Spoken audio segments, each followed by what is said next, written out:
My millionaire grandfather's funeral hadn't even ended when my parents, who'd ignored me my whole life, filed a lawsuit to take everything he left me. I remember staring at the papers, half in disbelief, half in rage. But the real shock came later inside that cold Massachusetts courtroom. My mother rolled her eyes the second I walked in like she already knew she'd win. Then the judge looked up, froze, and said, "Wait. The charges are against you." Every whisper stopped. My parents stared, confused. They had no idea who I really was or what I'd been waiting to do for years. I grew up in a house where love was measured by silence. My parents, Diane and Scott Morrison, lived 2 states away, but might as well have lived on another planet.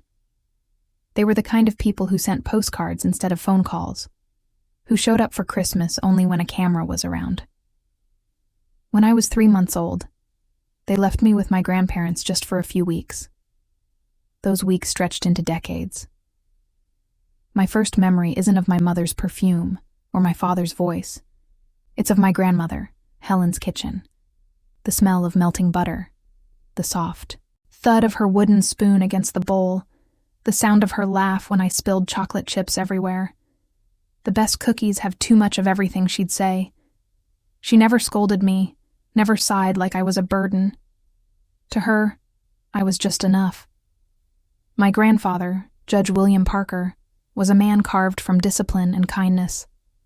Every evening he'd walk in from the courthouse, still in his robe, set his briefcase down and ask, "What did my favorite lawyer in training learn today?"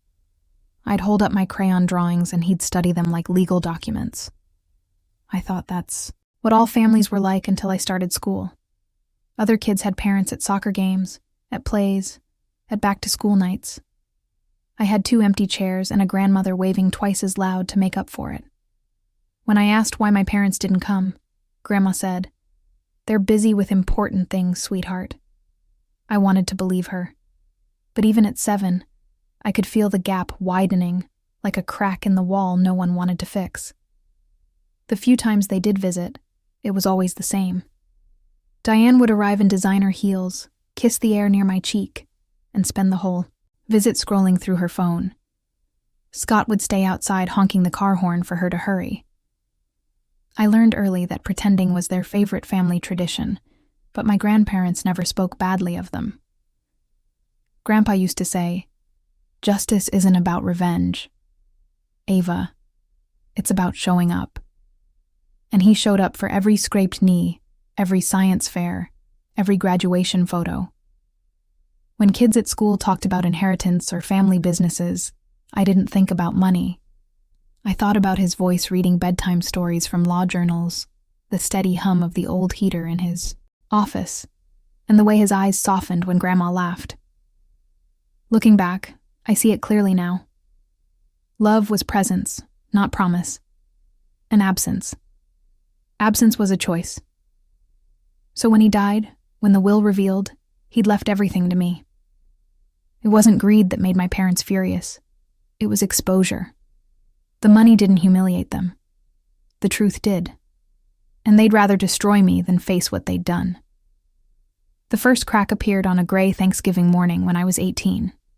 I'd driven home from college to surprise Grandma. She was in the garden knees in the dirt planting. Tulip bulbs, even though the ground was half frozen.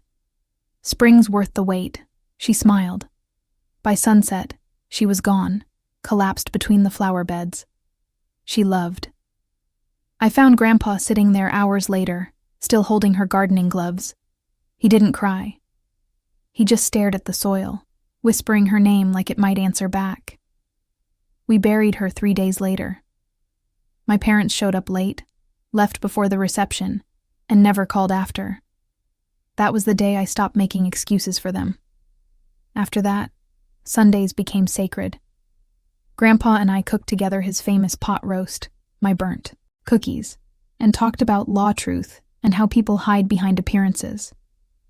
He told me, "The law reveals who people really are, Ava. It strips away performance." I didn't know then how literal that lesson would become. Years passed. I graduated law school, became a prosecutor, and Grandpa watched every milestone with the same quiet pride. My parents sent a 2-line card. "Good job.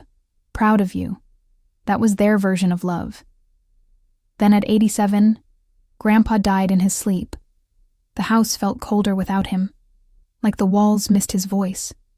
At the reading of his will, I expected maybe his books, his watch, something sentimental. Instead, the lawyer handed me everything: the Brookline house, his savings investments, over $3 million in total, and a sealed letter addressed only to me. It said, "You earned this not by blood, but by presence." I remember clutching that letter so tightly my hands shook. Finally, validation. Not wealth, truth. But then came the storm. 30 days later, Thomas, my colleague and closest friend, called from his office. His voice was careful, too careful. "They filed Ava."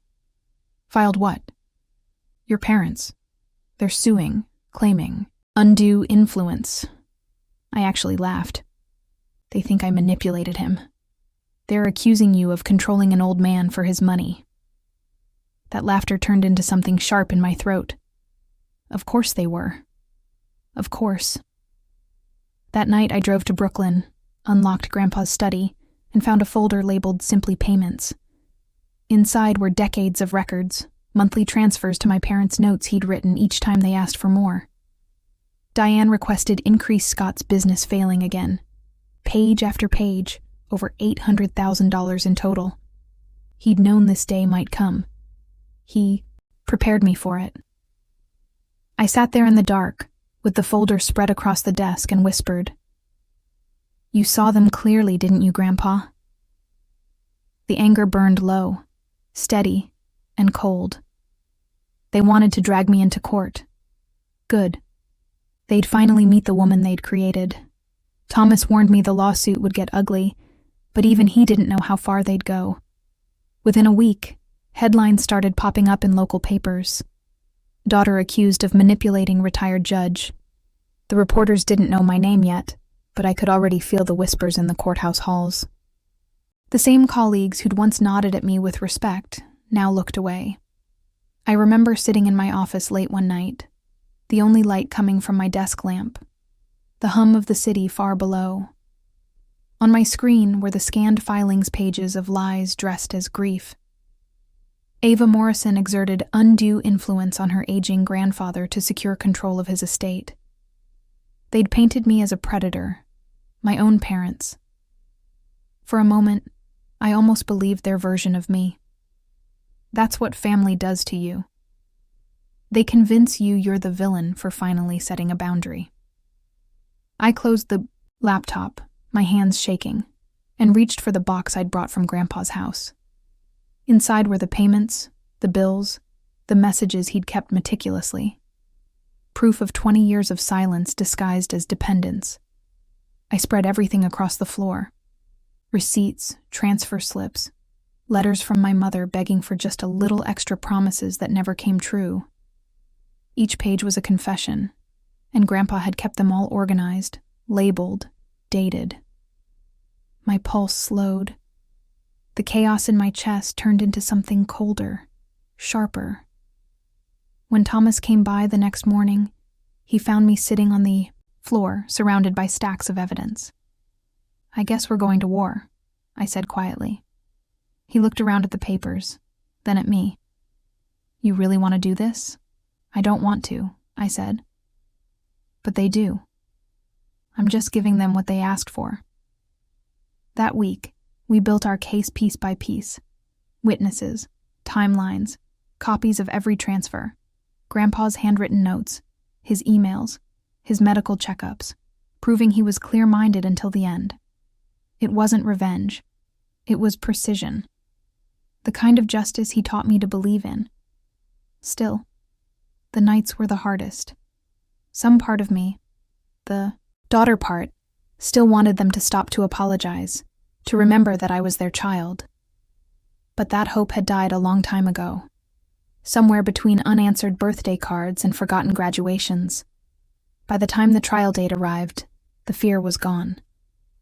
In its place was something steadier resolve. They'd wanted to face me in court.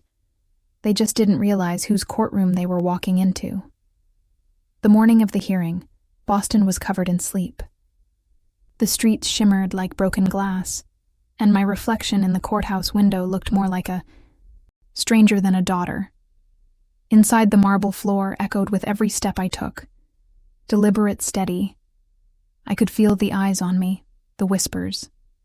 That's her, the granddaughter, the one being sued. When I pushed open the courtroom doors, the air was thick with perfume and tension. My mother sat in the front row, hair immaculate, lips painted soft pink, the kind of color meant to say innocent. She glanced up, saw me, and rolled her eyes. A long, practiced roll, the same one she'd used when I was 6, and spilled juice on her designer coat.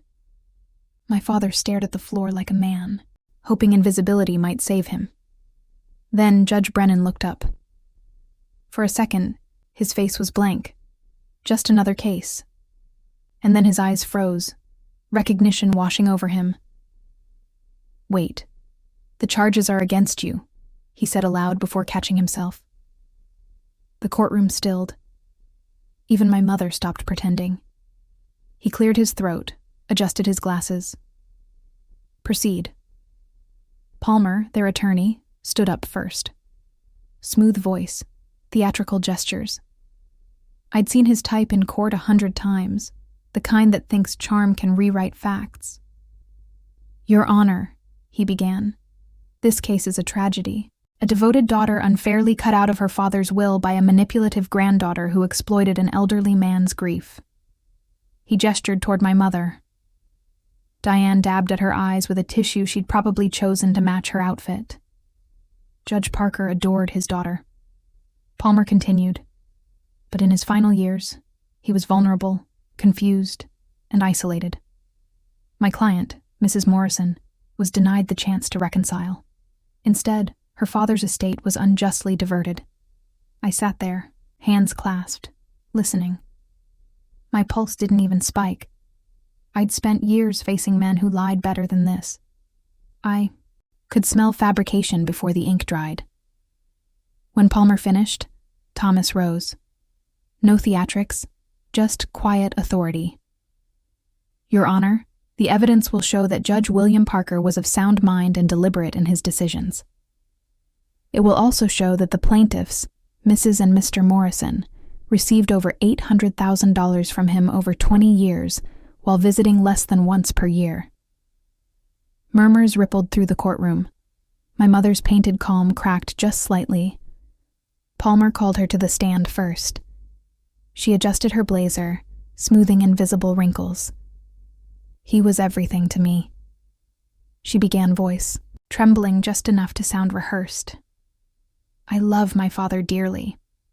We spoke often, but after his wife died, he withdrew from everyone." Thomas stood for cross. His tone was polite, surgical. "Mrs. Morrison, according to your father's calendar, you visited 4 times in your daughter's first year of life: Christmas, Easter, her birthday, and 1 Saturday in July. Is that accurate?" Her lips pressed together. "I was young, and between the ages of 5 and 18, I don't recall exact numbers." He lifted a folder, the payments. "Your father documented each visit alongside monthly transfers to you and Mr. Morrison. Over $800,000 total. Can you explain why someone manipulated would continue voluntary payments for 2 decades? Her voice cracked. He wanted to help. Thomas leaned in. "He did, but only financially. Emotionally, you were absent. Physically, too. When was the last time you saw your father before his death?" Silence. She glanced toward my father, who looked away. 3 years before he died. Thomas supplied. At his 84th birthday. 90 minutes. No cake, no photos. Is that correct? She swallowed. Yes. He paused just long enough for the truth to sting. "So the man you love dearly died, believing you were too busy to visit. Yet now you stand here claiming his fortune was rightfully yours." Palmer objected. Argumentative. Sustained. Judge Brennan said softly, but his eyes never left my mother. Then came my father's turn. Scott took the stand, hands twitching. He looked smaller than I remembered. Thomas kept it brief. "Mr. Morrison, did you attend your daughter's high school graduation?" "Num, college." He hesitated. "We were out of town law school." He shook his head. Thomas projected a photo on the courtroom screen. Me in cap and gown. Grandpa in the front row clapping. The silence was heavy. "You weren't there," Thomas said. But he was. I stared at the photo, my throat tightening. Not from pain, from pride. Palmer tried one last swing. "Your Honor, grief clouds judgment. My clients love their father. They were victims of manipulation." Judge Brennan nodded once. "Let's hear from the defendant." I stood. The sound of my heels against the floor echoed like a countdown. I raised my right hand, took the oath, and sat down. "Thomas, Miss Morrison, can you tell the court about your relationship with your grandfather?" I looked directly at my mother. He raised me. He taught me to tell the truth even when it hurt. Palmer jumped in. "Isn't it true you benefited financially from that relationship?" "Yes," I said, "but not in the way you mean. He gave me something you can't buy: consistency." He showed up. "Did you encourage him to cut his daughter out of the will?" I met his eyes. If inheritance was what I wanted, I wasted a lot of time having dinner with an old man instead of networking. But I wasn't chasing money. I was chasing the only family I had left. The room was silent. Even Palmer didn't have a comeback for that. Thomas handed the judge the sealed letter Grandpa had left me. Judge Brennan read it silently, his face softening. He looked up. "This letter alone speaks volumes." He turned to my parents. "The court finds that Judge Parker's will reflects his true and deliberate intentions. There is no evidence of manipulation, no sign of incompetence. The plaintiff's claim is without merit." The gavel struck. Case dismissed. Legal fees awarded to the defendant. My mother gasped like the air had been stolen from her lungs. My father slumped in his chair. As the room emptied, she approached me, voice trembling. "Ava, please, can we talk?" I looked at her, the same woman who once dropped me off and never looked back. "Talk about what, Diane? I'm your mother." I shook my head. "No, you're the woman who gave birth to me. My mother was Helen Parker." Her eyes filled, but I felt nothing. Just clarity. I turned to leave, but paused at the door. The courtroom lights reflected off the marble floor, and for the first time in years, I felt the weight lift. "They never knew who I really was," I whispered. Outside, the cold air hit my face sharp and clean. I walked down the courthouse steps, heels clicking like punctuation marks to a story finally finished. When I stepped outside, the sky had turned pale silver, the kind that comes right before snow. Reporters were waiting by the steps, their microphones flashing like tiny weapons. I walked straight through them. No statements, no victory speech, just the sound of my heels cutting through the noise. Back in my car, I finally exhaled. For the first time, the silence didn't feel lonely. It felt earned. Grandpa used to say, justice was slow, but it always arrived on time. He was right. It just took 32 years.